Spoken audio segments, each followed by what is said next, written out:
నాకు పాస్ట్ ఉంది, కానీ నా దృష్టిలో అసలు ఇది పాస్ట్ లాగా నేను అనుకోవట్లేదు. అందుకని నేను నువ్వు అడిగినప్పుడు అలాంటిదేం లేదని చెప్పాను. కానీ ఇప్పుడెందుకు చెప్పానంటే నా గురించి నీకు ఒక ఐడియా రావాలి అని. నువ్వు ఒక డౌట్ అడిగావు, అది నేను క్లారిఫై చేసుకోవాలి కదా. కొన్ని డౌట్స్తో ట్రావెల్ చేయడం కంటే దాన్ని క్లారిఫై చేసుకుని మూవ్ ఆన్ అవ్వడం చాలా బెటర్.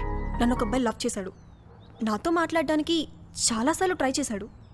అలా ఒకసారి తనతో నేను మాట్లాడడానికి ఒప్పుకున్నాను. అప్పుడే తను ఈ ప్లేస్కి పిలిచాడు.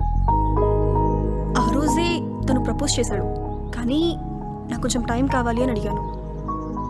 సో ఆ తర్వాత కొన్ని రోజుల్లో ఫోన్లో చాట్ చేసుకున్నాం, కాల్స్ కూడా మాట్లాడుకున్నాం. తర్వాత కొన్ని రోజులకి తను బ్రేకప్ చెప్పుకుని వెళ్ళిపోయాడు. అదేంటి వెంటపడి ప్రపోజ్ చేసి మరెందుకు వదిలేసి వెళ్ళిపోయాడు? రెస్పాన్సిబిలిటీ. ఫ్యామిలీ ఆ లవ్ అనే సిచ్యువేషన్ వస్తే తనని నమ్ముకున్న ఫ్యామిలీని చూస్ చేసుకున్నాడు.